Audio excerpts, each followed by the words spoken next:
قبيل 15 يوما من عيد الأضحى المبارك، صدم عدد من الموالين بالجنوب من العزوف غير المتوقع للمواطنين عن شراء المواشي هذا الموسم، ما دفع العديد منهم للجوء إلى نظام البيع بالتقسيط. ما لقيناش شراي وراه شراي جفاف، راه خلى الوطن وما لقيناش باه نعلفوا الزوايل نتاعنا، راه سقطت باش راه والو ما لقينا ما نديروا، ما نحدوا ندوها للسوق ونرجعوه. هاكم تشوفوها في السوق درك نرجعوه، نعطوها الشعير ب 400. السنه العام اللي فات خير من السنه في الاسواق، ناقصه دراهم كبيره ياسر. مشاكل الموالين لم تقتصر على عزوف المواطنين رغم انخفاض الأسعار، بل تعدت لمشكل العلف وغيرها من الأسباب. يبيعوا فيه والدولة مدعمتنا وهم ناحينا الدعم نتاعنا ويبيعوا فيه على برا.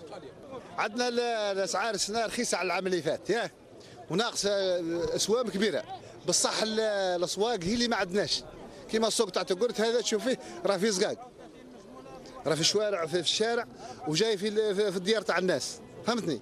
ماذا بينا الدولة تأسس لنا سوق برك، يعود باين سوق محيوز وحده ويخرجوا لنا البر نعودوا نشروا ونبيعوا، فهمتني؟ وحنا ماذا بينا كي نديروا 50,000 ولا 40,000، هذه عشان احنا ما نصح نقنوا فيه. ليكون هذا الموسم استثنائيا ويفرض التقشف نفسه على المواطن البسيط، دافعا العديد من العائلات إلى حلين أحلاهما مر، فإما الاستدانة واللجوء للتقسيط، وإما التخلي عن سنة الأضحية والتي يعتبرها الجزائري فرضا.